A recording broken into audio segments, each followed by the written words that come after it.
Okay. So I don't think I've met everybody. I'm Andy.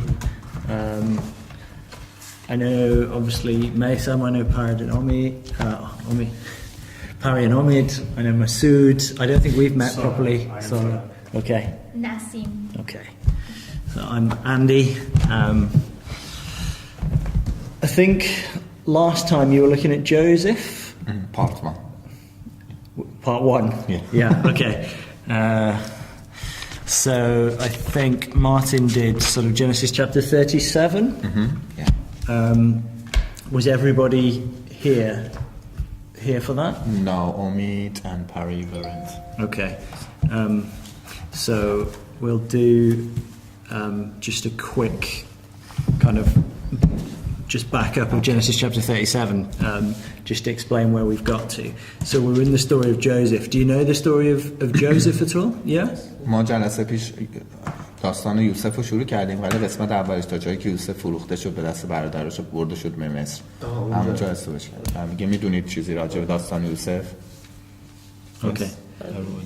Cool. So he was the favorite son of his father, and his father loved him above all his other sons and gave him a special coat, a coat of many colours. It says in the English version, and his brothers hated him, and they kind of threw him in a pit and then sold him into slavery, and that's basically where we've got to, isn't it? I think. یوسف پسر مورد علاقه پدرش بود بین 12 تا بچه که یه پدرش پیراهن خیلی فاخری هم براش درست کرد که معلوم نیست جزئیاتش، که بعضیا میگن شاید خیلی رنگی بوده، شاید میگن تیکه تیکه بوده، ولی یه چیز خیلی خاصی بوده که یه جوری معنی این که مثلا کشیش خانواده رو تعیین کردن موقع با اون لباس مخصوص، ولی خب اونو به یوسف داده بودن، باعث شد که تنفر برادرش از یوسف چندین برابر بشه. در نتیجه تو بیابون گیرش آوردن، تصمیم گرفتن بکشنش اول. بعد یکی از برادر بزرگترش مخالفت کرد، انداختنش تو چاه، بعد فروختن به قافله اسماعیلیان که از راه میومد به سمت مصر. So where we are at the moment, his father believes he's dead. His brothers think he's been sold and they're never going to see him again. And he is a slave and he's become the property of a man called Potiphar. مثلا فروختنش یا اون طرف پیداش کرد؟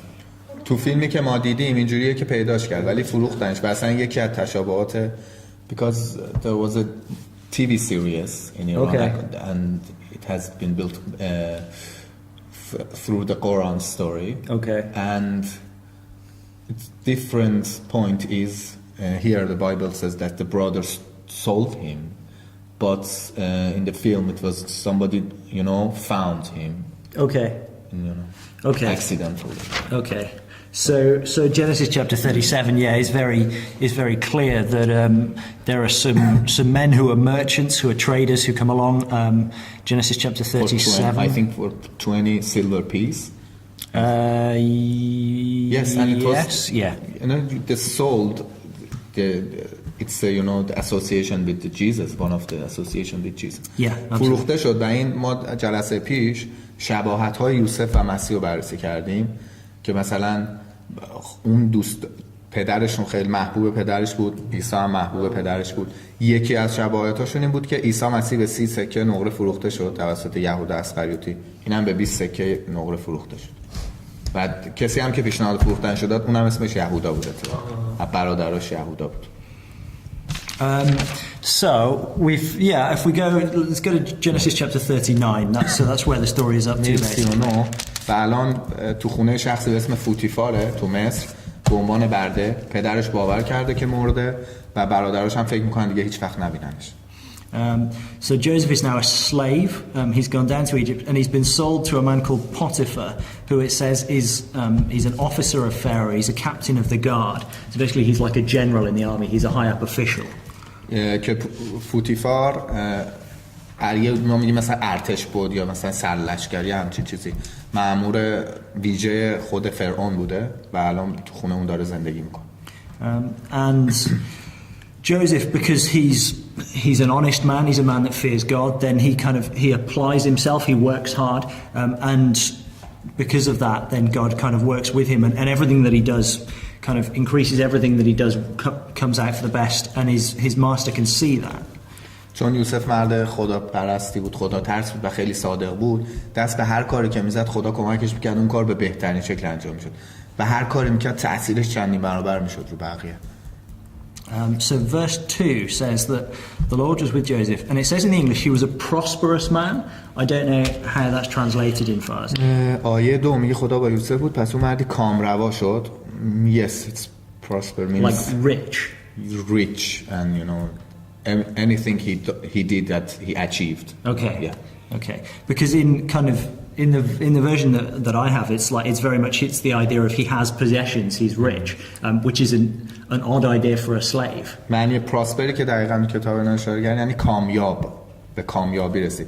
معنیش میشه که پست داری، پول داری، همه چی داری، یعنی دست به هر چی زده موفق شد. به این آدم میگن آدم کامیاب و کامروا. But it's telling us about this special position that he has in the house of this man because it said that God was with him and God was kind of working through him to make sure everything that he did kind of worked out. و اون پست و مقام، اون جایگاهی که تو خونه این آدم پیدا کرد همش به خاطر بودن خدا بود کنارش، که کتاب نوشته که هر کاری میکرد خدا کنارش بود.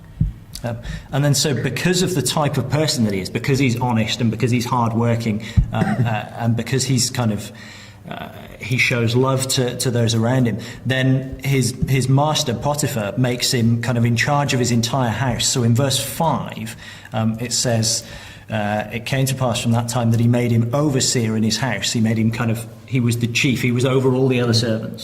و به خاطر خیلی سخت کوشی و صداقتی که یوسف از خودش نشون داد، فوتیفار رو یه جورایی قانع کرد و فوتیفار تصمیم گرفت که طبق آیه 5 بهش مسئولیت بده و اونو مسئول کلی امور خونش بکنه. از زمانی که فوتیفار یوسف را بر امور خانه و تمامی اموال خیش برگماشت، خداوند خانه و مصری را به سبب یوسف برکت داد.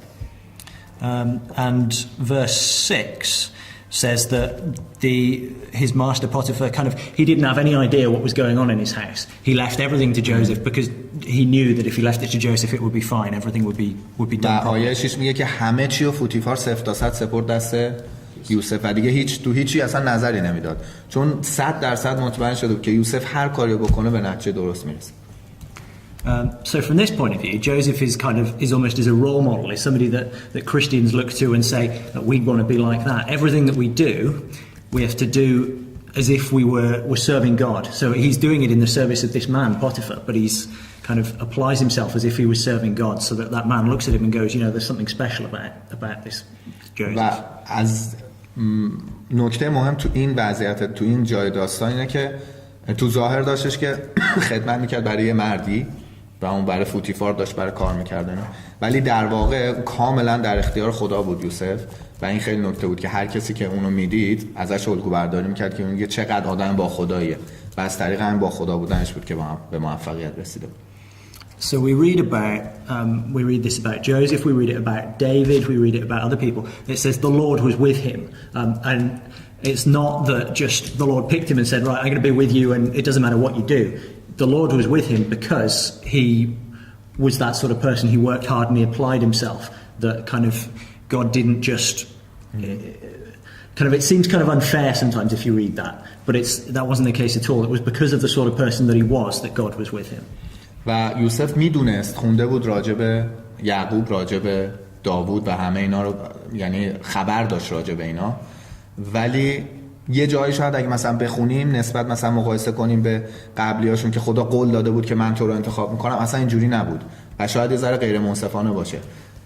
چیزی که از خدا بهش رسیده به خاطر خودش بود و به خاطر سخت‌کوشی و ایمانش بود. اینجوری نبود که خدا بیاد بهش قول بده، این مثلا یعقوب و اسحاق و اینا. انقدر آدم خوب و سخت‌کوش خدا ترسی بود که خدا کارو باش کرد. Okay, so everything is going well at this point. Everything is going really, really well. And you have Joseph, who's a young man.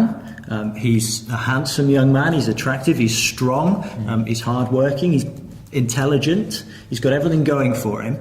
And because of that, he attracts the attention of some people that perhaps he shouldn't have attracted the attention of. و الان از این قسمت داستان خیلی خوب همه چی پیش میره، همه چی عالی پیش میره. یوسف الان یه مرد خیلی قویه، خیلی خوشگل، خوش‌هیکل، قوی، سخت کار میکنه، خیلی جذابه و این جذابیتش یه ذره داره کار دستش میده، چون باعث میشه داره یه سری علائمی رو جذب میکنه و یه سری انسان‌ها رو داره جذب خودش میکنه و تنش ایجاد میکنه در اصل یه سری که خوب نیست. So the اون مرحله آزمایشش بوده دیگه، با همه اینا نصیب شده بود که یه آزمایش خیلی قوی داشته باشه. The tension that you said that caused the tension of somebody is like a test for him, maybe it's the start of a big test for him. Yeah, absolutely. Yeah, 100%. So that's what we're going to see. So verse 7, it came to pass after these things, his master's wife, so the wife of Potiphar, Joseph's master, his owner, because he's a slave, she cast her eyes on him, so she sees this young man who's attractive and hardworking and clever, and she's attracted to him, and she says, lie with me. She wants him to go to bed with her. و می‌بینی که آیه 7 وقتی که فوتیفار میمیره همسرش بهش اصرار میکنه که مثلا با من هم بستر شد و اینا، ولی اصلا یوسف امتناع میکنه از این قضیه. مرده بوده که پس از نظر همسرت یا اینکه تو فیلم زنده بود. After Potiphar died or not? No.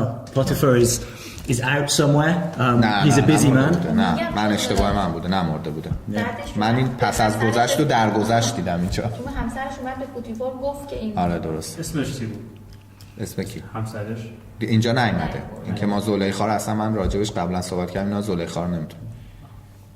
So, yeah, Potiphar's an important man in the country. He's away on business. He's always busy, and his wife is bored. So she says, "I'm going to have somebody else." و بیرون بوده، حالا مشغول کارش و به بیزینسش یا هر چی بوده و همون بحث تنش و اون تحریکاتی که مثلا یوسف باعث شده بود باعث شد که اون درخواست بهش بده. So Nassim's absolutely right. This is a big test. That Joseph is a young man. He's alone. He's kind of in a country where he doesn't really know anybody, and all of a sudden he's got this position of authority and this position of trust, and then he's got a woman coming to him and saying, you know, I want to be with you. So it's a really big temptation for Joseph to face.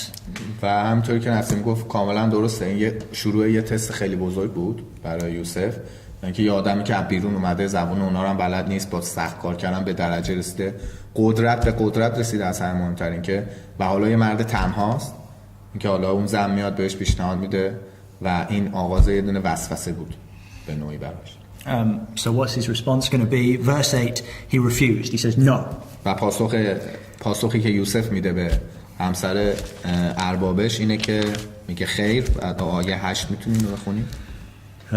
So verse 9, he gives really two reasons, right? The first one is in verse 9 and the second one is و دو دلیلی که باید رد کردنش میاره، یکیش اولین دلیلش آیه 9.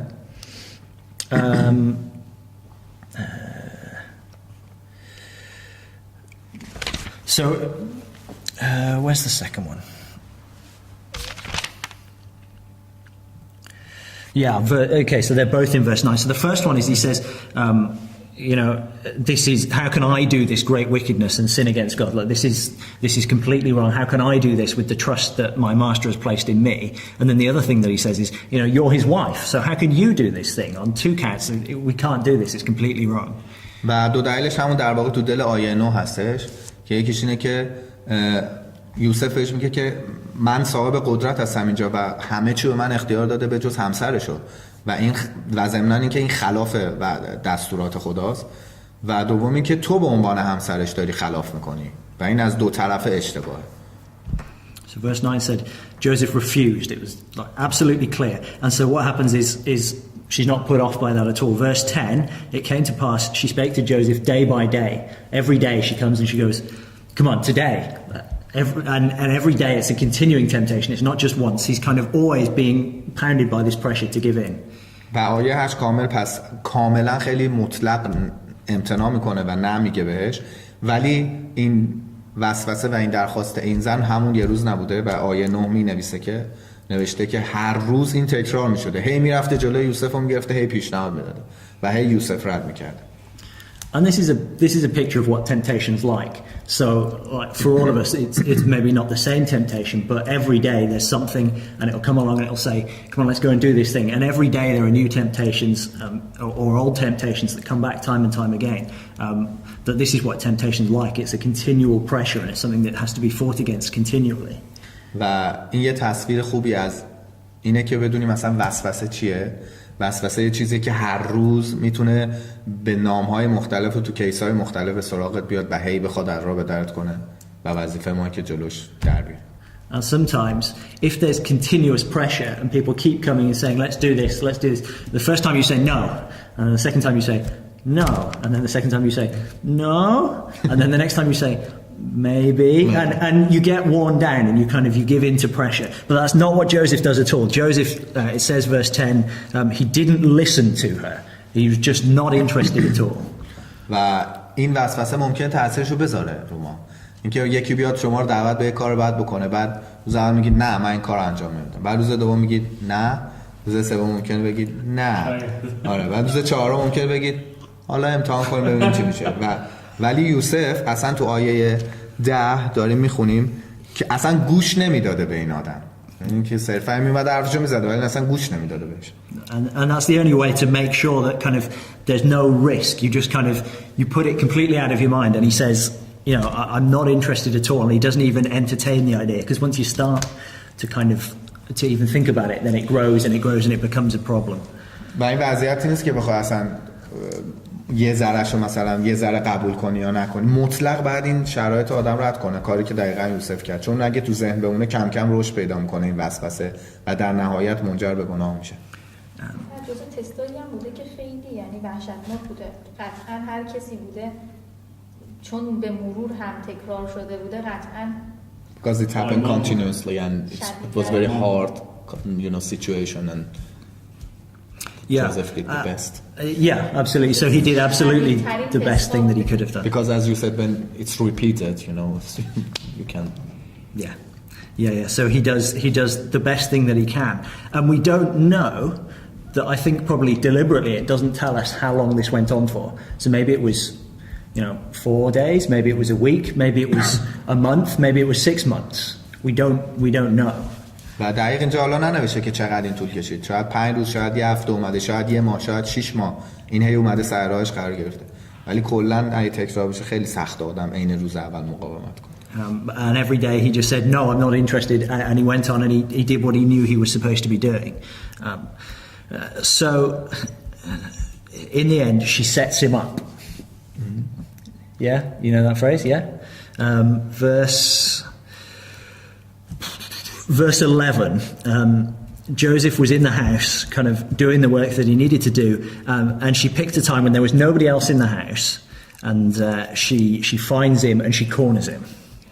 و این ادامه پیدا کرد و این اصطلاحی که حالا تو انگلیسی بود که یه روز خفتش کرد یوسفو دیگه، در اصطلاح خفتشو گرفت، یه اتاق تنها پیدا کرد که حالا مثلا حالا تو فیلمی هم که ما دیدیم حالا یکی از صحنه‌های خیلی شاخصش بود که همه از داستان یوسف میدونیم که میاد تو خونه و اونو پیرنشو میکشه و مجبورش میکنه که باشه.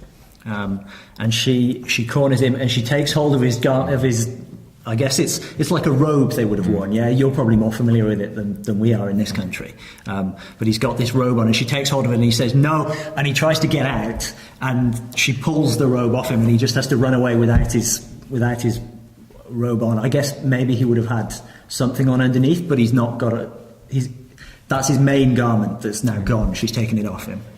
و پیرنشو میکشه و یوسف میگه که نه بلم کن، که میاد دور شه ازش، پیرن پاره میشه و مجبور میشه بدون لباس. حالا اون لباس میگه اون موقع احتمالاً ردا بوده، لباسای بلند، ولی خب هرچی نمیدونیم زیرش چی پوشیده بوده نپوشیده بوده، ولی لباس کامل پاره میشه و مجبور میشه بیرون بره بدون لباس. And now she's got to the point where she's so frustrated that she doesn't like him anymore. She's angry now, and she says, right, I'm just going to get rid of him, in kind of because he's scorned her, then she's just going to be spiteful towards him.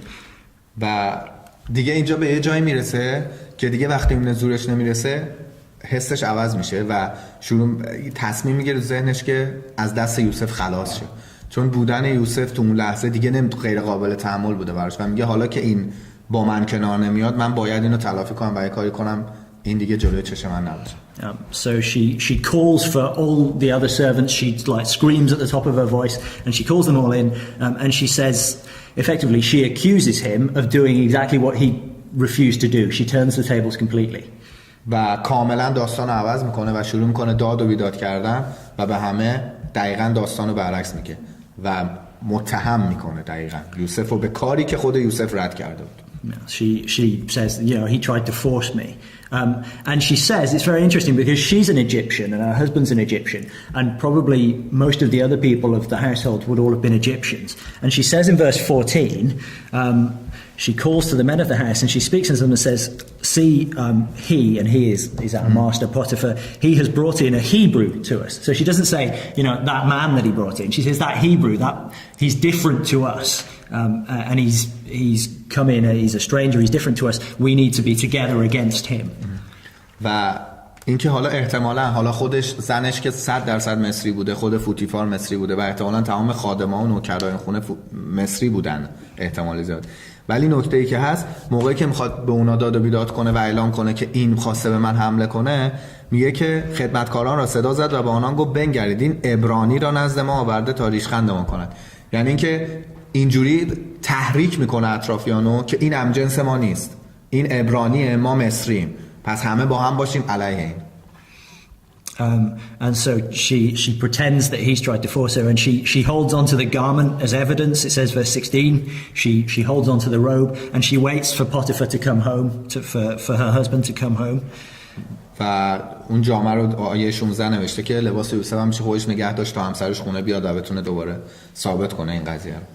And then she tells him, she says that that's what's happened, that Joseph tried to force her and she screamed and he ran away and he left his cloak there with her. And that's the story that she tells to Potiphar. و همین داستان دقیقاً به فوتیفار گفت و گفتش که یوسف خواسته بود به من حمله کنه و من حمله ورشه که من لباسشو گرفتم و فرار کرد و لباسش کندش. And I don't know. It's very difficult to tell whether Potiphar believes her or not. میگه من نمیدونم، خیلی سخته چون واضح اینجا نوشته نشد که آیا فوتیفار حرفشو باور کرده یا نه. حرف زنش. So verse 19 says, it came to pass when his master heard the words of his wife which she spake unto him, saying, after this manner did thy servant to me, that his wrath was kindled. So what it says is, certainly in the English version, is when he heard the things that she was saying, he was angry. And that could mean he's angry at Joseph, or it could mean he's angry because of the things that because he knows Joseph and he knows that Joseph wouldn't do that. So he's kind of angry because of what she said. ببین آیه 19 میگه پس چون سرور یوسف سخنان همسر خود را شنید که میگفت غلام تو با من چنین رفتار کرد، خشم او افروخته شد. اصلا اینجا واضح ننوشته که آیا فوتیفار نسبت به یوسف خشمگین شد یا نسبت به زن خودش. شاید تو ذهن یوسف رو میشناخته چون تمام کارهای خونه رو به اون سپرده بوده و قطعا یه اطمینانی داشته. شاید مجبور بوده و اونو زندان انداخته و به خاطر اینکه این قائله رو خاتمه بده این کارو کرده. ولی اصلا واضح ننوشته که باور کرده که یوسف این کارو کرده. So I don't know, but it's interesting, verse 20 then, that Joseph's master took him and put him in prison, in a place where the king's prisoners were bound. So the punishment that Joseph gets for this that he's been accused of is he's put in prison. Now, this man is, we called Potiphar the captain of the guard. But if you look at the Hebrew, the language that's originally written in, what he actually is he's the captain of the slaughtermen, of the executioners. Mm-hmm. So I think if the captain of the executioners was really angry with somebody, they're not going to get put in prison, they're going to get executed. و یه نکته که دیگه میشه ازش الهام برداشت، چون اینو برمیگردم به اصل کلمه که تو عبری نوشته شده. روی نوشته که اینو به زندان انداخت. فوتیفار خودش سر کسایی بوده که مسئول تنبیه و مجازات زندانیا بوده. یعنی دستور میداده اینو اعدام کنید، اعدام میکرده خودش، مسئول کل اینا بوده. در حالی که اینجا نوشته که فقط اونو به زندان انداخت. اگر یه آدم مثل فوتیفار که اون مسئولیت رو تو زندان داشته ناراحت بوده واقعا یوسف قطعا میکشتش. پس وقتی میاد به زندان میندازه فقط به خاطر اینکه داستانو جمع کنه، از این میشه برداشت کرد. و کاری بوده که فوتیفار کرده و به نظر میاد از این کاری که کرده باور داشته که یوسف این کار گیرنش هم از پشت پاره شده بود. حالا دیگه باور نکرد. حالا جزئیات چه که اینجا ننوشته دیگه. Okay. So I think that Potiphar is basically has got a difficult choice in front of him, because he's got, on one hand, he can believe his wife, who is, you know, she can make his life very difficult if he doesn't agree with her. She's probably from an important family. On the other hand, is a slave. And so he's got to choose which of them he's going to support. And so I think personally that he believes Joseph, but he says, look, politically I've got to make this decision. And so he pushes him away and puts him in prison instead of killing him. That's my reading of it. It's entirely possible that you could read it and you could say, no, I think he just believed her and he was angry with Joseph and he put him in prison. I think that's perfectly valid as a way to read it. و میگه برای من اینجوری معتبره این داستان که من میخونم، شما شاید بخونید یه برداشت دیگه بکنید. و اینکه فوتیفار با سیاست این کارو کرده و یه طرف قضیه زنش بوده که اگه مخالفت می‌کرده زندگیش خراب می‌شده، یه طرف هم یه برده‌ای بوده که بهش باور داشته و می‌خواسته کمکش کنه.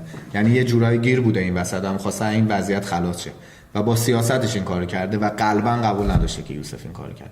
میگه این برداشت شخصی منه از این جای داستان، ولی میتونید شما برداشت دیگه هم بکنید. همینطور هم بوده، چون وقتی هم که داد میزنه و اینکه تمام مصری‌ها و کسایی که توی قصر زندگی میکردن با اینا متوجه داستان میشن دیگه. یک نفر نمیتونسته در مقابل همه وایسته و بهشون اثبات کنه که برده‌ای که اینجا بوده این کار نکرده. قطعاً این کار رو میدونسته که یوسف بیگناهه، خیلی راحت میتونسته اعدامش کنه. And she's agreed that Potiphar believed that Joseph was not guilty. Yeah, I think there are things that we just don't know, that you can't be that you can't be certain about. There are things obviously that are very important that you can, and there are then details that it's interesting to think about, but ultimately we just don't know. But I mean, one day in the kingdom we'll be able to ask Joseph and we'll be able to say, you know, what was the situation like? How did it play out? And that'll be a really interesting thing to do, I think. و احتمال اینا هم خودشون برای محتمل میدونن این قضیه رو. ولی خب چیزی که هست میگه پادشاه خدا بیاد میتونیم خودمون از یوسف مستقیم بپرسیم که واقعا چه وضعیتی بوده، چون یکی از جایی که واضح نوشته نشده. Like one of the things that I really look forward to is, you know, you go and you talk to David or somebody and you say, you know, what was it like fighting Goliath, a man who's like 8 foot tall? That's one of the really exciting things for me about the kingdom, is going and talking to people that you've read so much about and kind of getting their perspectives on things. و میگه دونستن همین چیزا برای خود منم خیلی جذابه. مثلا میگه من خودم همیشه مشتاق اینم بدونم مثلا یه روزی بتونم تو پادشاهی خدا داوودو ببینم و ازش بپرسم که چجوری مثلا با یه آدمی که 8 فوت قدش بوده جنگیده، یا مثلا و خیلی چیزای دیگه مثل همین جای این داستان. So Joseph ends up basically at the end of this chapter in almost a worse position than he did at the beginning. So at the beginning he was a slave, but at least he was, you know, he was working, he was in somebody's house, he became trusted. Now he's in prison, so he's almost, there's a really interesting dynamic. So kind of the Joseph story, he starts, you know, chosen favorite son, and he goes down into the pit, sold into slavery, and then he kind of comes back up again, and he's, you know, the lord over his master's house. He's the most trusted servant, and then bang, we're right back down again in prison, in the kind of the worst position he's been in yet. و بدترین داستان یوسف تازه از اینجا شروع میشه. یعنی که از کلا میگه داستان زندگی یوسف حالت پویا و خیلی بالا پایین داره. ما میگیم مثلا نمودار سینوسیه.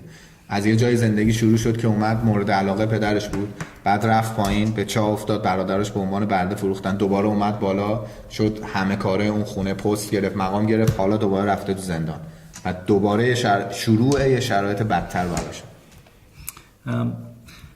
So I think Joseph's life is very like everybody else's life from that point of view, right? Nobody's life is always up here. And you guys know that much better than me. But even, you know, my life, sometimes I'm up here, sometimes I'm down here. That's how life goes. و زندگی یوسف میگه از این بابت خیلی شبیه هم زندگی همه آدم‌های رو زمینه. هیچ کسی نمیتونه همیشه بالا باشه و هیچ کسی هم همیشه پایین نیست. همه زندگیشون بالا پایین داره.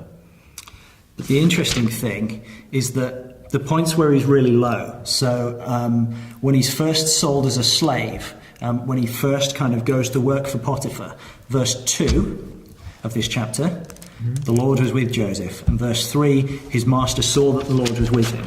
And then you have the bit where he goes up and he's on a high again, and then he comes back down into the prison, and what do we find? Verse 21, the Lord was with Joseph and showed him mercy. And verse 23, the keeper of the prison looked not to anything that was under his hand because the Lord was with him. ولی خب نکته‌ای که ما باید تا اینجای حرفمون خیلی بهش توجه کنیم اینه که تو همه این بالا پایینا یه چیزی برای یوسف مشترک بود و اینه که خدا همیشه باهاش بود. وقتی که به عنوان یه برده به فوتیفار فروخته شد، تو آیه 2 میخونیم خداوند با یوسف بود پس اون مردی کامروا شد. دوباره تو آیه 3 میخونیم و سرورم یوسف دید که خدا با یوسف است. دوباره وقتی زندگیش دوباره به پایین کشیده میشه و به قعقرا میره، دوباره میایم تو آیه 20 میخونیم و سرور یوسف او را گرفت و به زندانی که زندانیان پادشاه در بند بودن و اونجا زندان ماند، اما خداوند با یوسف بود. دوباره آیه 23 میخونیم و رئیس زندان با آنچه به دست یوسف سپرده بود کاری نداشت زیرا خداوند با یوسف. پس هم تو بالا هم تو پایین خداوند با یوسف. So Joseph kind of says, you know, it doesn't matter if I'm always down here, if I'm always at the low, because I can face that, because I know that God's with me and God will look after me. و برای یوسف واقعا مهم نبود و بارها هم اعلام کرد که چه بالا باشه چه پایین براش فرق نداره، چون داره خدا رو میبینه و خدا همیشه باهاش هست. And we said kind of near the beginning that God was with Joseph because of the sort of person he was and the things that he did. There's a nice contrast, I think, in the chapter. So again, I don't know if it works in Farsi, but we'll try it. So verse 10 of this chapter. It came to pass as she spake to Joseph day by day that he hearkened not unto her to lie by her or to be with her. So he said, I'm not going to be with you. And because of that, God was with him. و اینکه خدا با او بود و الان خوندیم 4 تا آیه که نشون داره میده که میگه خدا با یوسف بود و این میگه یه ارتباط خیلی جالبی تو این چپتر وجود داره، تو این باب وجود داره که حالا اینا کلمه انگلیسی یا هیبروش رو بررسی میکنن ولی تو فارسی هم خدا رو شکر خوب ترجمه شده که ما الان خوندیم که خدا با او بود، ولی تو آیه 10 که زن فوتیفار هی میاد اصرار میکنه بهش و با اینکه او هر روز با یوسف چنین سخن میگفت به او گوش نمیگرفت تا با او بخوابد یا با او باشد. چون خدا با یوسف بود خدا نمیخواست با کسی یوسف نمیخواست با کسی دیگه باشه. پس این با او بودن اینجا یه ارتباط خیلی قشنگی داره که با خدا بود پس نمیخواست با اون باشه. Okay. So this idea of kind of starting on a high and then going down and up and down, and eventually, of course, so we're probably not going to get to that today, but at the end he goes right up and he ends right on a high. That's a picture of our lives. It's a picture of the life of Jesus as well. و این نظریه بالا پایین زندگی که برای یوسف به وجود اومد و اینکه حالا آخرش چی میشه که ما امروز بهش نمیرسیم ولی میدونیم که در آخر به اوج رسید، خیلی بجز این که به زندگی خیلی از ما شبیه به زندگی مسیح هم خیلی شبیه. Come to Philippians chapter 2. میان کتاب فیلیپیان باب 2.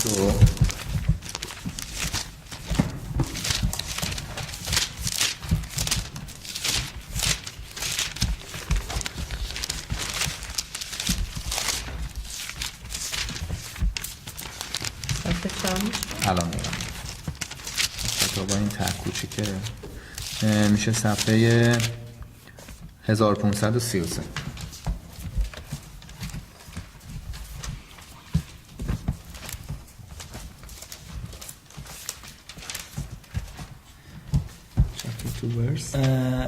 So, when we think about Jesus, the first thing we know about Jesus, what's the first thing we know? He's the Son of God, right? So he's, you know, the only Son of God, the chosen person. So he's right up there. He starts on a high, like Joseph is the only, like the chosen son of his father. And then if we read Philippians 2 verse 7.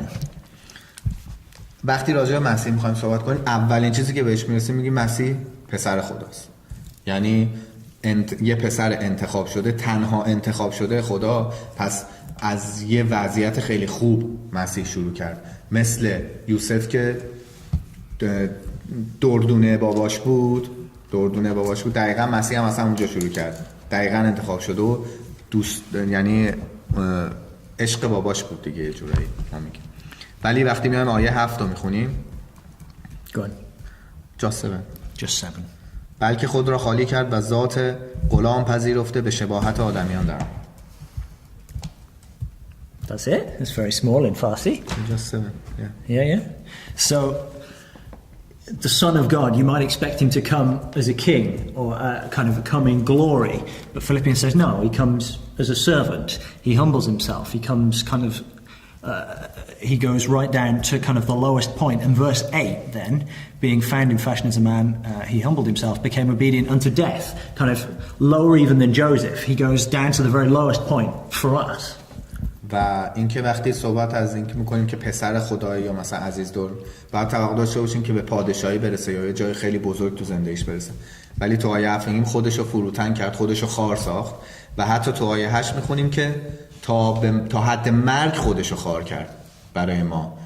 یعنی خیلی از یوسف پایین‌تر، یعنی یوسف به زندان افتاد یا هر بلای سرش اومد کوچیک شد، درست از جای بالای شروع کرده بود، مسیح هم از جای بالای شروع کرد ولی خیلی پایین‌تر از یوسف اومد تا به مرگ، تا خودشو کشت به خاطر ما. We're going to see it a little bit later on, but Joseph then, because of the way that he behaves, because of who he is, and he doesn't kind of look for, you know, the good things of this life. He doesn't look to be elevated and kind of have everybody worship him, but he just gets on with it and he's humble. Then he gets, eventually God raises him up from being a servant and from being in the prison, and he kind of makes him the ruler pretty much of the whole land of Egypt, like this great empire. و یوسف خودش هیچ موقع خودش آدم خیلی فروتنی بود و با اینکه هیچ وقت دنبال این چیزای دنیوی نبود و با اینکه خودشو بالا نشون بده یا بالا بکشه، ولی خدا حتی به جایی رسید که شد نفر اول بعد از فرعون تو مصر و همه تصمیمات و همه نقشه‌ها پای فرعون بود و با اینکه خودش همیشه خودشو کوچیک میکرد برای مردم، ولی خب خدا اون پست و مقام بهش داد.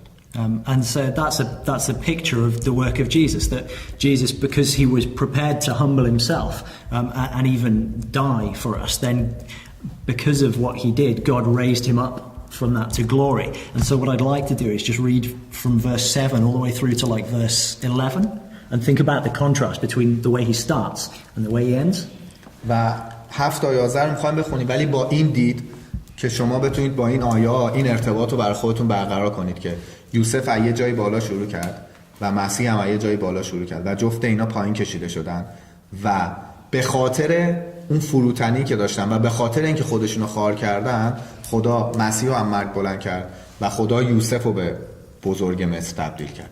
و با این ارتباطه که تو ذهنتون بین یوسف و مسیح دارید به خاطر اون بالا پایین زندگیشون 7 تا 11 رو میخونید. بلکه خود را خالی کرد و ذات غلام پذیرفته، به شباهت آدمیان در آمد و چون در سیمای بشری یافت شد خود را خوار ساخت و تا به مرگ، حتی مرگ بر صلیب مطیع گردید. پس خدا نیز او را به غایت سرافراز کرد و نامی برتر از همه نام‌ها بدو بخشید، تا به نام عیسی هر زانوی خم شود در آسمان، بر زمین و در زیر زمین و هر زبانی اقرار کند که عیسی مسیح خداوند است، بر جلال خدای. And so the lesson for us, you know, is that if we want to have a part in God's kingdom and kind of enter into glory, then there's no room for pride, there's no room for kind of thinking that we're something of ourselves, but we have to be humble and we have to follow the example of Jesus and of Joseph. و نکتهش و برداشتش بر ما اینه که اگه ما هم قرار باشه تو پادشاهی خدا به یه جایی برسیم و وارد مثلا بالاخره انتخاب شده باشیم و وارد پادشاهی، قرار نیستش که هیچ فضا و مکان اونجا برای غرور و اینکه مثلا باد بندازیم تو قبقبمون بگیم آی مثلا حالا من وارد شدم پادشاه. اونجا جای فروتنی و جای کوچیک کردن خودمونه، عین همین کاری که یوسف و مسیح کرد. من این سوال بپرسم. آیه 11 میگه و هر زبانی اقرار کند که عیسی مسیح خداوند است. خب تو من اینو بگم بهتون، there's a wrong translation in New Testament for our books. I just want to explain. Okay, yeah. That's still the Lord translated to God. تمام کلمات خداوندی که به مسیح ارتباط داده شده تو عهد جدید این کتاب همش سربره، همه رو خط بزنید سربر کنید اینش، ولی تو عهد قدیم اون درسته، مشکلی نداره، ولی عهد جدیدا رو خداها رو سربر کن، همه خداها رو، نه خدایی که مسیح لقب داده شده. Okay. Yeah, نه نیست، این اشتباهی مترجم میشه. این جمله که میگیم خدا میگیم نیست خود فرستادهشه ولی همه جا گفته خدا Because it has been written that Jesus is God, and Jesus is Lord. Okay. It's different. Yeah. I mean, so it's again, it depends on how good your translation is. But so verse 11 is useful from that point of view because so in the English it says Jesus is the Lord, so he is the master, if you like, to the glory of God. So God is somebody separate from Jesus who has the glory because of what Jesus has و done. اثباتش خیلی ساده است، تو خود آیه است. نمیتونه خدا عیسی خدا باشه برای جلال خدای پدر. پس خودش داره تو این آیه خدا رو یه کسی دیگه معرفی میکنه. پس مسیح نمیتونه خدا باشه. مسیح سرور ماست، مسیح استاده برای جلال یکی دیگه، برای جلال خدای پدر. دقیقاً تو آیه 9 هم میگفت پس خدا نیست رو به پایت سرفراز کرد و نامی برتر از همه نام‌ها. Yeah, and it says that in verse 9 that says God, دقیقاً بعد تو آیه بعدی Yeah, absolutely. Yeah. It's everywhere you look, you find this that a lot of people in the world are confused about it. But the Bible is quite clear that you can really easily define the relationship with God. That God is Jesus' Father. That He's over him. He's superior to him, and He kind of gives Jesus things, and He makes him. Yeah, like in this verse, He gives him this name. و خیلی تو کتاب اینجوری هست که واضح میشه قشنگ فهمید این اختلافو که تعریف کرده رابطه بین مسیح و خدا رو، ولی متأسفانه یه سری کلیساها یه سری انسان‌ها اینو پیچیده‌اش کردن، ولی واضحه که خدا یه چیز خیلی برتر بوده، یه چیز عالی‌تر بوده، یه چیز جدا از مسیح بوده. I think if you looked through that chapter in Genesis, you could probably find, if you tried, lots and lots of ways that Joseph is similar to Jesus. I want to pick up on one more, which I think is really important. و اگه همون Go to Hebrews chapter 4. اگه چیز رو انتخاب کنید، اگه بخونید دوباره داستان مسیح تو داستان یوسف و جنسیس، خیلی ارتباطا بین یوسف و مسیح هست. حالا شما جلسه قبل بودید، فیلمش هم میذاریم، حالا بچه‌ها بعدا میبینن که چندین ارتباط رو ما شمردیم که چقدر شباهت هست بین یوسف و مسیح. ولی خب یه نمونه دیگه شو میخواد بر ما اینجا بگه ارتباطی که بین یوسف و مسیح. Hebrews 4. Yeah, Hebrews 4. So the thing that we picked up 1573. The thing that we picked up about Joseph is that he was constantly bombarded by this pressure. He was tempted every single day, and yet he didn't give into it. He never gave into it. And in fact, there are only a handful of characters, not a lot, very few characters, that in the Bible there isn't recorded something that they did wrong. You mean there was few characters that they did wrong? No. So right, every human being does wrong things, but there are, and for most of them, it's recorded. So you think about David. David was a great king, but he went astray. He coveted another man's wife, and then he had the man killed to cover it up. So even the greatest men, there are like records of things that they did wrong.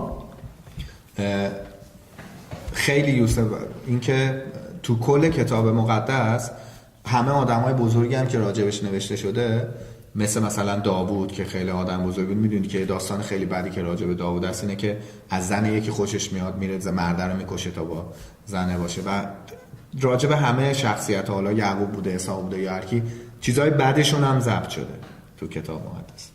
So there are great people. Abraham was great. There are mistakes that he made that are recorded. Moses made mistakes. David made mistakes.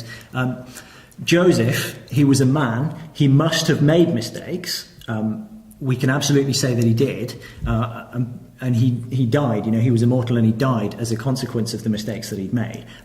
But there is no wrong thing that Joseph did recorded for us.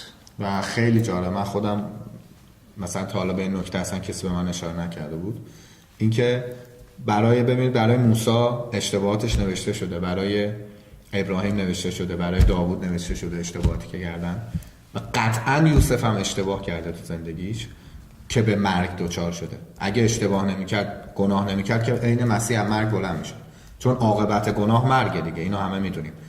ولی خیلی جالبه که هیچ اشتباهی هم مسیح از یوسف تو این کتاب نوشته نشده. خیلی جالبه. So Joseph is one example. Daniel is another. There are one or two more of kind of big characters, but there's not a lot of people that there's no mistake, that there's no sin that they did that's recorded for us. و تک و توک داریم اینجوری تو کتاب مقدس. مثلا یکی دیگه اشاره می‌کنیم که دانیال بوده که حالا دانیال حالا در جایگاه اصلا یوسف نبود، ولی خب نداریم مثلا اینجوری مثال بارز که بخواد مثلا گناه اشتباهاتش اصلا ریکورد نشده باشه. And so the way that the Bible presents them gives us a picture of Jesus, who is the only man ever to live, who actually who never did any sin at all. ولی خب تنها شخصی که به طور واقعی هیچ کاری نکرده، حالا اینجا ضبط نشده برای اونا، گناهی نکرده و هیچ اشتباهی نکرده، فقط عیسی مسیح. And the chapter that we were reading, chapter 39, was like that was a particularly strong idea that he was tempted every single day and yet he just never gave into it. و وقتی باب 39 میخونیم مثلا خیلی به طور منحصر به فرد راجع به این صحبت کرده که چقدر وسوسه شد یوسف و چقدر تو فشار بدنی و روحی بود ولی هیچ وقت تن در نداد. Okay, and so that's a picture of Jesus and we read about it. Can you read Hebrews 4 verse 15? باب 4 آیه 15 صفحه بعدش 1574.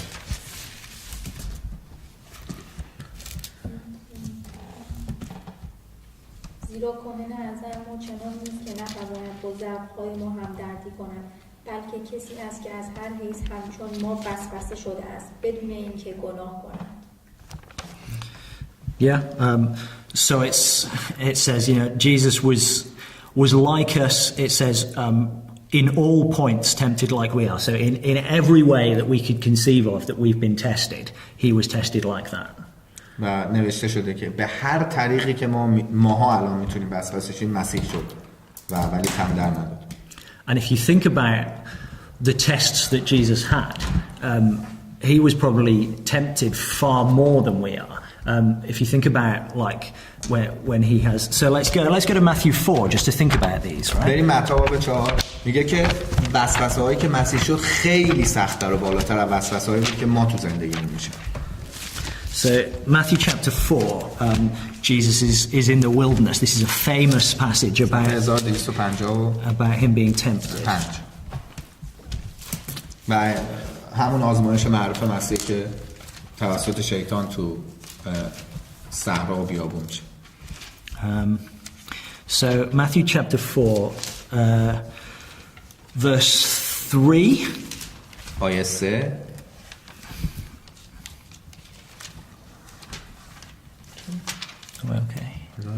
آنگاه وسوسه‌گر نزدش آمد و گفت اگر پسر خدایی به این سنگ‌ها بگونان شوند. Just 3. Yeah, 3 is fine, right? So that's not a temptation that anybody can tempt me with because I don't have the power to make stones into bread. So nobody can say, I use the power of God and just do this that you want to do. That's not something that tempts me. But that was something that Jesus had to struggle with because he had all this power that he could have done literally whatever he wanted to. و ببینید وسوسه‌ای نیستش که ما بشیم. این که ما حالا وسوسه رو که ما بحث شیطان و ابلیس رو تمام کردیم و میدونیم که این وسوسه از درون ذات خودمون میاد. ما که قدرت اینو نداریم اونو سنگ و نون کنیم. ولی مسیح قدرت خدا دستش بوده. و پس می‌بینید که وسوسه‌هایی که مسیح شو اصلا با وسوسه‌های ما قابل مقایسه نیست. اصلا قابل مقایسه، چون قدرتش خیلی بیشتر از ما بوده. که ما نمیتونیم خودمون رو وسوسه کنیم که من الان اگه مثلا پسر خدا همین نون و مثلا سنگ و نون کنم، ولی مسیح این قابلیت رو داشته. And you get the same thing. So he's tempted 3 times. In verse 6, he gets taken up to stand on the top of the temple, and verse 6, he's told, throw yourself off, and the angels will catch you. Again, that's not something that tempts me because I don't have that kind of power. The pressure that he was under all the time to use this power is just far beyond the ways that we're tempted. و دوباره مثلا وسوسه دیگه‌اش که آیه 6 میگه که میبرتش به بلندی و بهش میگه که بنداز خودتو پایین و فرشته‌ها میگیرن رو هوا. ما هیچ وقت نمیتونیم همچین وسوسه رو زندگیمون تجربه کنیم چون ما اصلا قدرتشو نداریم. ولی این یه کلنجار خیلی بدی بود برای مسیح که همش میخواستش اون قدرت رو به بازی بکشه شیطان و اینکه استفاده کنه اون قدرتش، ولی مسیح مقابله کنه. And so Hebrews chapter 4 said that he was tempted in all points like we are. So every temptation that you can imagine, anything that you have been tempted to do, kind of that was something that Jesus struggled with. و خوندیم تو عبرانیان باب 4 که هر طریقی که ممکنه یه انسانی وسوسه بشه مسیح شد و مقابله کرد. But Hebrews said he was tempted in all points, yet without sin. He, despite kind of having all this temptation and struggling with it just like we did, then the difference for him was he never gave in to that temptation. He overcame it. و خیلی واضح هم دوباره همین عبرانیان باب 4 که خوندیم میگه که به هیچ کدوم از اونا عیسی تن نداد و بلکه کسی است که از هر حیث همچون ما وسوسه شده است بدون اینکه گناه کنه. پس جلو همش مقابله کرد. And this is an idea that the Bible really wants to emphasize to us. So go back, for instance, just 2 chapters, Hebrews chapter 2. دو تا باب برمیگردیم عقب یه صفحه، یعنی 1572 باب 2، یعنی این وضعه یه موضوعیه که چون خدا خیلی تلاش کرده تأکید کنه روش. And read Hebrews chapter 2 verse 14 to 18. آیه 14 تا 18. بله بخون آن است.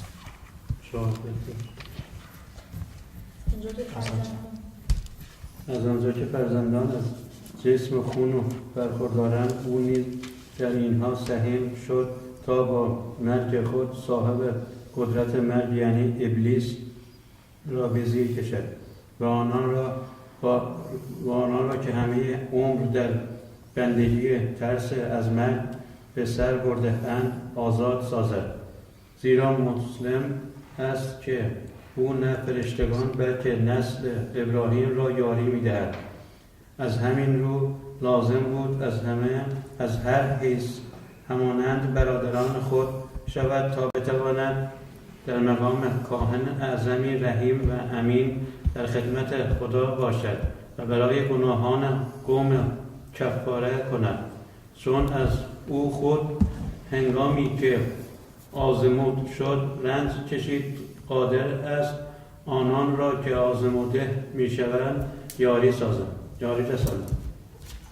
So here Hebrews kind of really wants to emphasize the way that Jesus is just like us. So verse 14 there, I don't know if it translates, but in the English you have, he also himself likewise took part of the same in the middle of verse 14. So like 4 times it says for emphasis, he also himself likewise was the same as us. و این تاکید هیبرو کتاب عبرانیان فقط اینجا برای اینه که خیلی داره تاکید کنه به این که بگه اونم عین ما بود، یعنی مسیح هم عین ما بود، مسیح عین یه انسان بود، عین شکل ما شد تا بتونه همه اون وسوسه ها رو تجربه کنه. و آیه 14 میگه که از جسم و خون و فرزند صحبت میکنه، یعنی تو 3 تا کلمه داره تاکید میکنه که مسیح هم عین ما شد. And then verse 17 said, in all things it behoved him to be made like his brethren. So like us, like you and me, he was made just like us, so that the reason was so that he might be a good high priest. He can represent us as our high priest because he's the same as us. He knows what we faced. And so verse 18 it says, because he's suffered being tempted, he's able to succor or to help other people who are tempted. و آیه 17 میگه که از هر حیثی، دوباره تاکید داره میکنه که شبیه برادران یعنی شبیه انسان ها شد، قشنگ لباس انسانیت برتن کرد و دوباره ادامه میده که مثل یک کاهن بزرگ اومد یه حالت واسطه شد برای انسان خدمت کرد تا بتونه انسان نجات بده.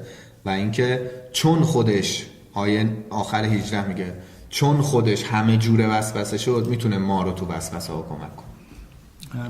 So if he was something else, if he'd been, an angel, or if he'd been part of God, then he wouldn't be like us. He wouldn't be able to represent us and to help us.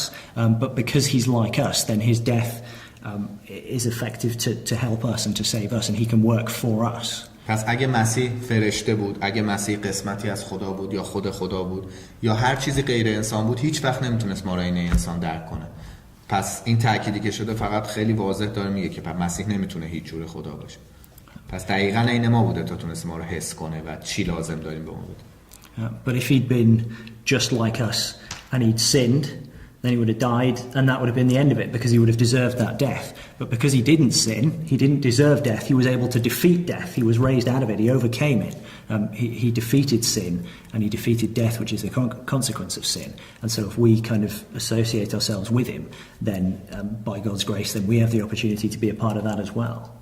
و از طرف دیگه هم اگر کاملا شبیه ما بود، پس اگه این ما گناه میکرد داستان تموم بود، مسیح هم میمرد و تموم میشد. پس با اینکه از نظر آزموده شدن و وسوسه شدن کاملا لباس انسانیت به تن کرد و تا تونست انسان‌ها رو درک کنه، ولی هیچ وقت گناه نکرد تا بتونه اون وسیله ارتباط رو با شکست دادن مرگ، با شکست دادن گناه و مرگ به ما بده که بتونیم با خدا ارتباط برقرار کنیم و الا همه چی تمام شد. And Joseph, kind of in a picture, teaches us that lesson about the importance that the one who would come to save us would be perfect, would not sin. و یوسف یه مثال خیلی خوبه، یه مصداق این قضیه است که اگر قراره بخوای کسی رو نجات بدی مثل مسیح، باید آدم خوبی باشی. و یوسف خوب بود تا به یه قدرتی رسید تا تونست کل مصر رو نجات داد. و این میتونه یه سمبولی باشه، دقیقاً یه مصداقی از وضعیت مسیح. And that also then becomes an example for us, that although we're going to fall short of that example, we're not going to be able to never sin, then we have to be always trying to follow that example and to always do the same as Joseph and to put it out of our minds and to not sin. و دقیقاً باید برای ما هم سرمشق و مثال باشه. ما که نمیتونیم هیچ وقت گناه نکنیم، ولی باید تلاشمون رو بکنیم که مثل یوسف گناهانی که سمتتون میاد از مغزمون بیرون بندازیم تا مرتکبش نشیم. Come to Romans chapter 6. رومیان باب 6. تو متن 1055 میرم پس باید خیلی کتاب پس اشکال داره. یه تیکه هم گفته خداوند خدای که برمیگردیست میگه خداوند خدای خود را میازمای. یعنی چی؟ باز همین باید به خودش لقب خدا داده. خداوند خدای خود را، خداوند نه دیگه، داره میگه خدا رو داره توضیح میده دیگه. نه خداوند خدای خود رو، خودش رو داره آزمایش نه خداوند خدای خود رو، یعنی خدای خودتو، یعنی خداوند خدا تو آزمایش نه. باز لقب خدا به خودش نه به خودش نداده، به خودش نه اینو داره به خدا میگه. ازش میخواد که نه ازش شیطان میخواد که کدوم امتحانشه؟ میگه که مگه نمیگی اگه خودتو پرت کنی خدا میاد تو رو نجات میده؟ میگه که عیسی مطمئن بوده از این قضیه که خدا نجاتش میده، ولی گفته که منظورش اینه که نمیخوام این قدرتم استفاده کنم. آره خدا نجاتم میده، ولی خدا هم اینجوری نوشته که خداوند خدای خودتو، الکی هم آزمایش نه که من بیام خودم رو الکی پرت کنم که خدای خودم رو آزمایش کنم. برای خدا confusion about the Lord and God. Okay. I'm just trying to see. We should be finding this one. Read Romans chapter 6. باب 6466. Just read verses 4, 5 and 6.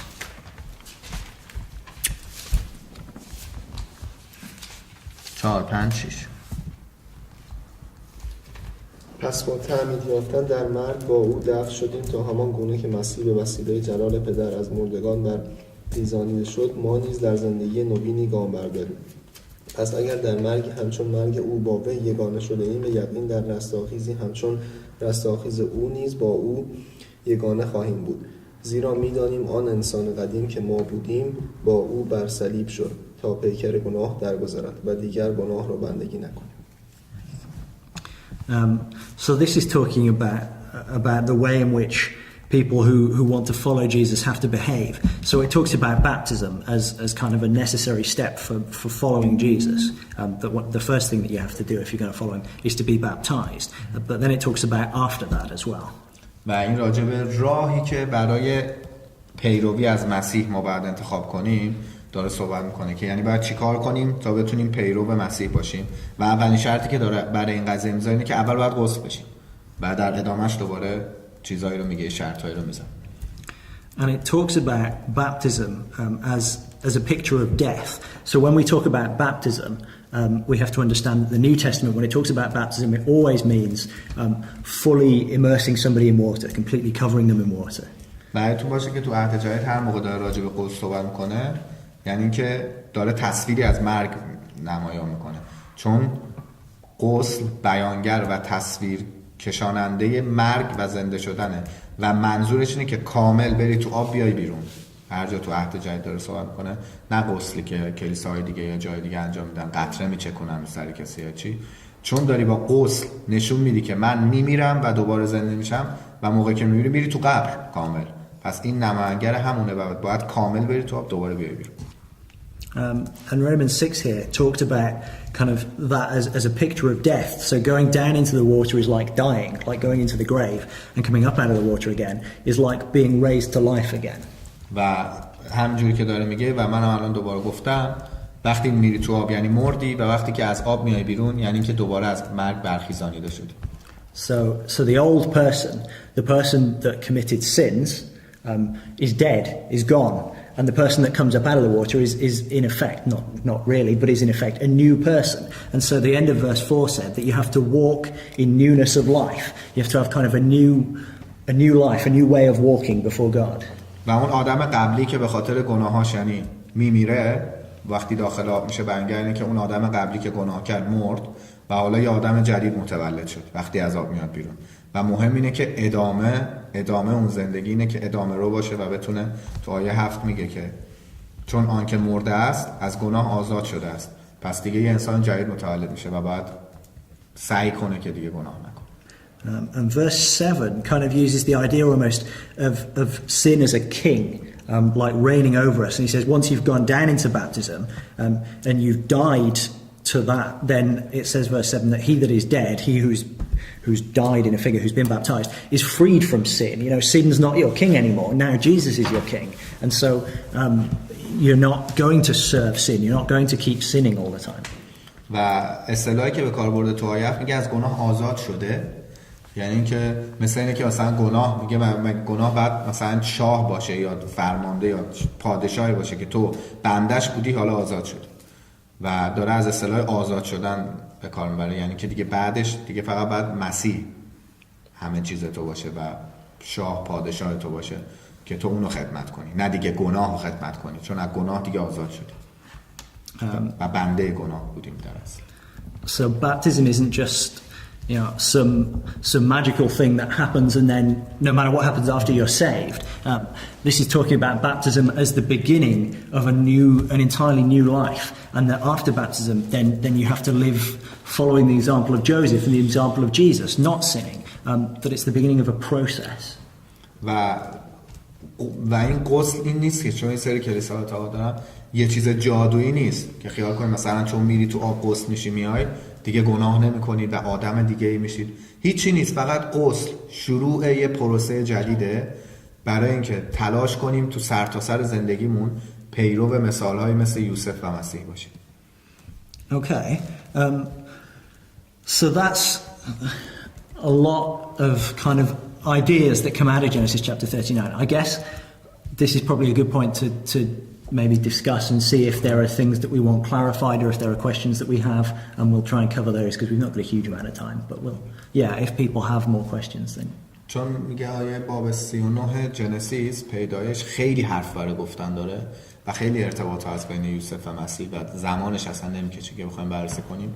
اگه دوست دارید بحثی کنید راجبش یا سوالی مثلا دارید از این قضیه میتونیم اینجوری ادامه بدیم قضیه، چون خیلی نظرات و بحثا هست که بخوایم ارتباط بدیم.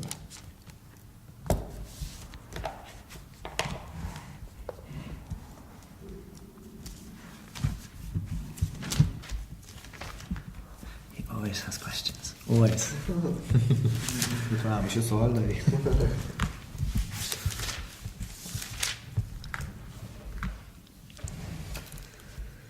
نه سوال. No, we're happy with everything that we've said. Okay.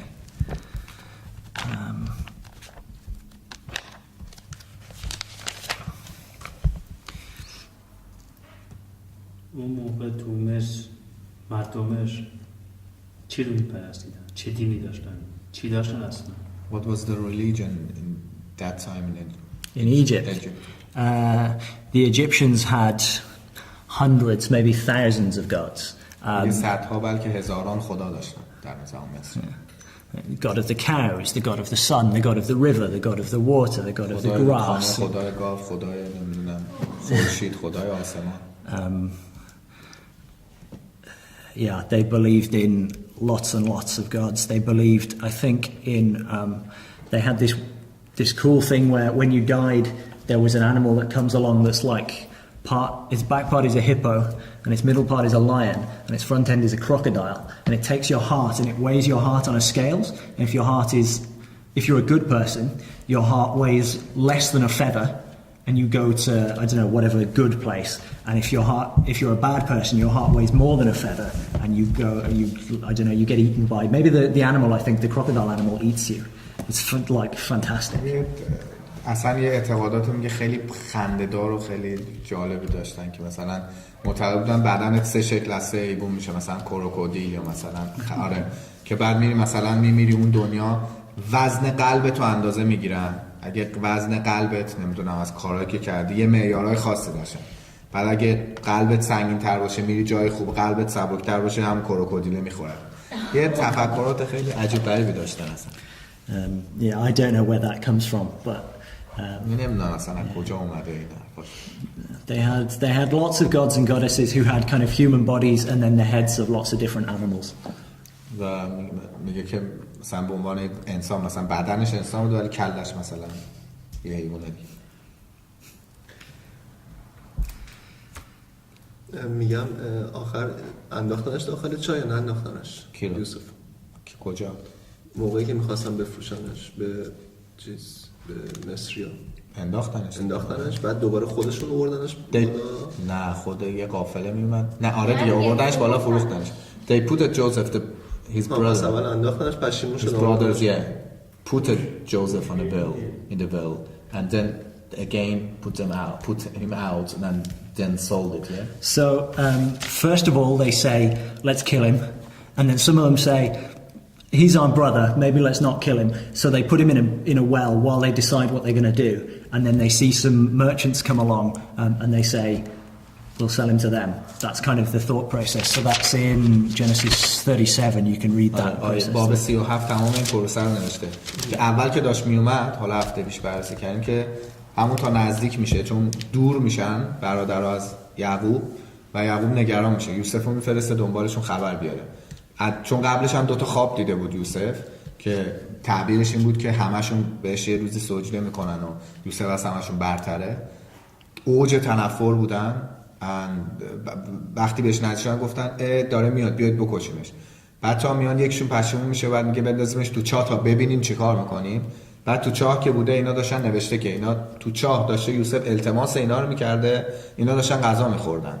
اینقدر بیخیال بودن تا اینکه ببینن یه قافله از اسماعیلی‌ها میاد که یکی پیشنهاد میده، یهودا پیشنهاد میده که اینا دارن راه بیان بفروشیمش. بعد پیرنشو با خون بز چیز میکنن، خونی میکنن برام میدن باباش که میگن مرد.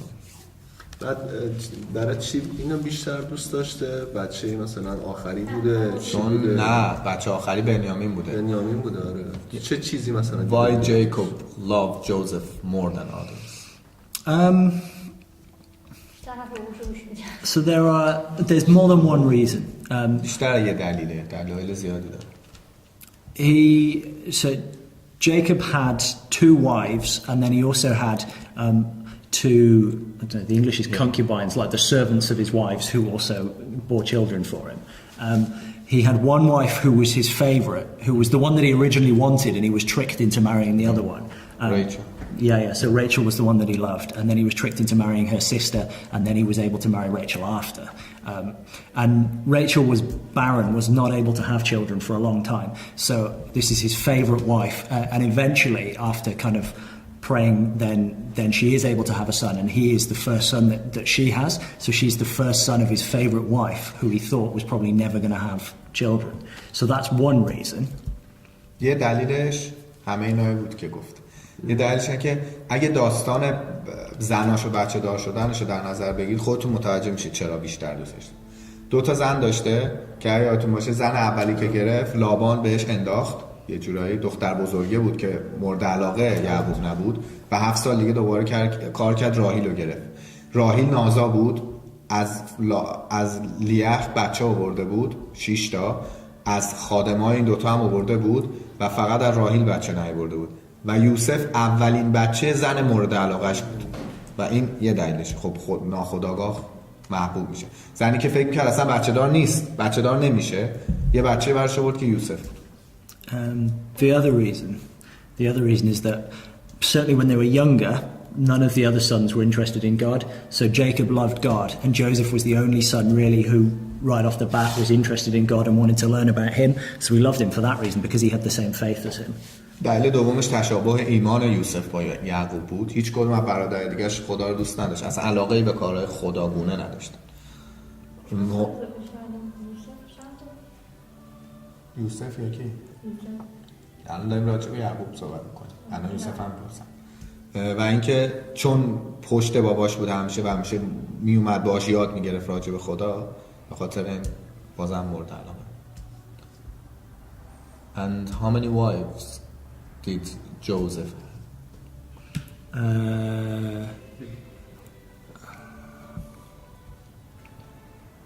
One, I think. تو فیلم هم می‌دونی؟ یه شما دیدین؟ نه البته اون موقع که این چیزا بود مثلا یعقوب که خودش درست کار اشتباهه ولی یه جایی به خاطر نقشه خدا اجازه میده که یه سری اتفاقا بیفته. یعقوب هم 2 تا زن داشت. بپرس دلیل محبوبیت یوسف چی بود؟ همون اول تو فیلم دیدیم که خواب فرعون و فرعون و دلیل محبوبیتش تو مصر. تو مصر. And what's the reason that Joseph, became so, popular in Egypt like So that's the story of the next couple of chapters, which you'll do over the next. و این چیزی که از هفته بعد می‌خوایم But yeah, I'm not even going to spoil it. So it's me again on Sunday. So we'll pick up. We'll do chapter 40 is quite short, so we'll maybe do 40 and 41, which will explain. 40 باب 40 هفته دیگه می‌خوایم بخونیم، همین رو می‌خوایم بررسی کنیم که دیگه بعد زندان چه اتفاقاتی. So Sunday evening, if you want to be really ahead of the game, read chapter 40 and chapter 41 of Genesis. می‌خوایم که سر بازی باشید، قسم زرنگ جلوتر باشید، 40 و 41 رو قبل اومدن. بخونید.